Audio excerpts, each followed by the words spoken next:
আপনারা বলেন তো, ওই ছেলে ইঞ্জিনিয়ার ডাক্তার হয়ে কোনোদিন নাস্তিক হবে?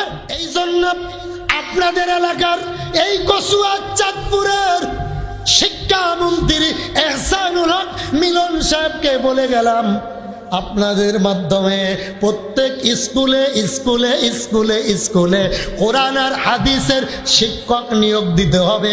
এটা আমাদের কলিজার, আমাদের দাবি, মুসলমানদের কলিজার দাবি। জোরে বলেন ঠিক কিনা?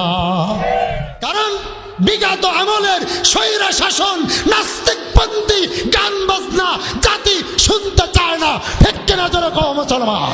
দুই ব্যক্তি আমার কাছে উত্তম, শিক্ষক এবং ছাত্র।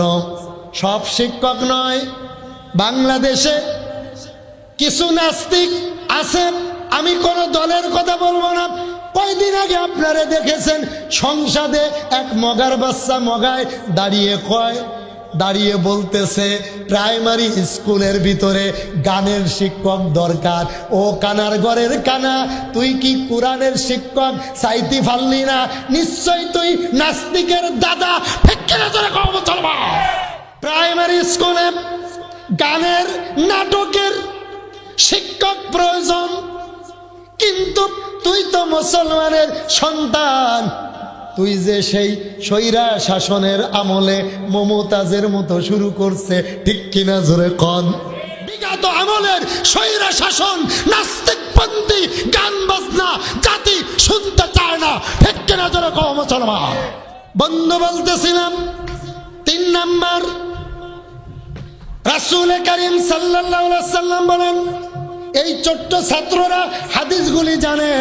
আমি ছোট্ট ছোট্ট হাদিস বলবো, কারণ আমি হুজুর তো ছোট। মান সালিমাল মুসলিমুনা মিন লিসানিহি ওয়া ইয়াদি। তুমি এমন একজন মুসলমান হও, তোমার হাত এবং মুখ থেকে মানুষ যাতে নিরাপদে থাকে, এমন মুসলমান আমরা হইতে রাজি আছি কি না? রাজি আছেন তো? বন্ধু ভালো করে বুঝবেন, কলা গাছ লাগাইয়া তাহাজ্জুদ নামাজ পড়ে কোন মুসলমান যদি বলে আল্লাহ আমার কলা গাছে আঙ্গুর দাও, হবে? কথা কন না কেন? লাগাইছে কি? জোরে বলেন। এই জন্য আমার নবীজি, কলিজার নবী, উনি প্রথম বুখারীতে বলছে ইন্নামাল আমালু বিন্নিয়াত। কাজ করার আগে নিয়াত ঠিক করো।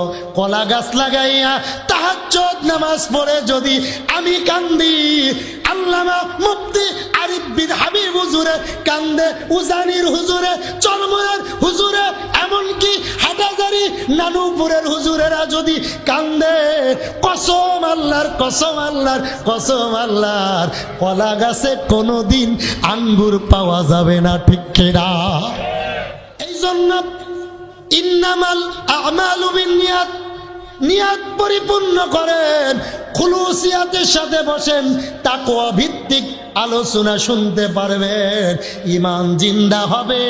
বাড়ি যাইতে যাইতে আমার মালিক গুনাহ মাফ করে দিবে। ঠিক কিনা? বন্ধু ভালো করে বুঝবেন। এই জন্য ঈমান প্রথম খাঁটি করতে হবে।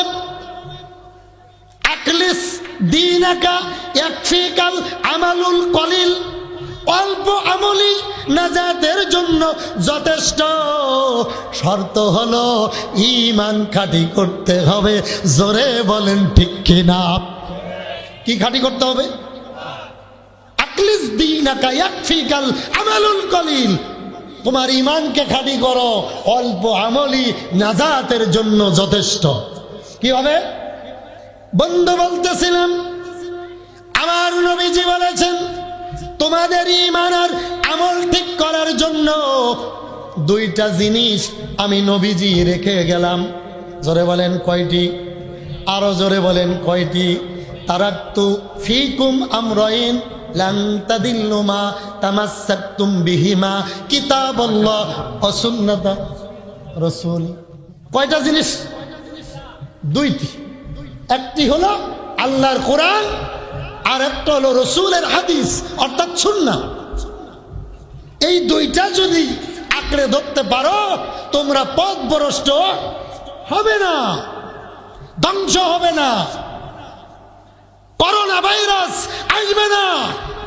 আজ আমাদের পরিবর্তন কিভাবে হবে? মাছ বাজারে মহিলা, দুধ বাজারে মহিলা, ও মা ঈদের সময় গরুপুর বাজারে গেলাম কাপড় কিনতে, দোকানদার কয় হুজুর আইসি গেট আউট, আপনি ভাগেন, মহিলার অভাব নাই, ঢোকার কোনো জায়গা। এত ওয়াজ কই যায়? বাজারে ঢোকা যায় না। এই চট্টগ্রাম বিভাগ, সিলেট বিভাগ, এই দুই বিভাগের মানুষ জান্নাতে কিভাবে যাবে আমার মাথায় ধরে না। কারণ বলে হুজুর এটা কি কইলেন, আমাদের খাই আমাদের বদনাম না। এই যে এলাকায় বিদেশি বেশি, এই এলাকায় বেপরদা জিনা চলতেছে বেশি। আমি এখনো খাইছি না, সামনে গেলে আর খানা মিলত না, বিপদে পড়বো। ভাই হুজুরকে বসায় রেখে আসকুদা কাহি মে তৌফিকে আদব বেআদব মাহরুমে গাছ আজ ফজলে রব।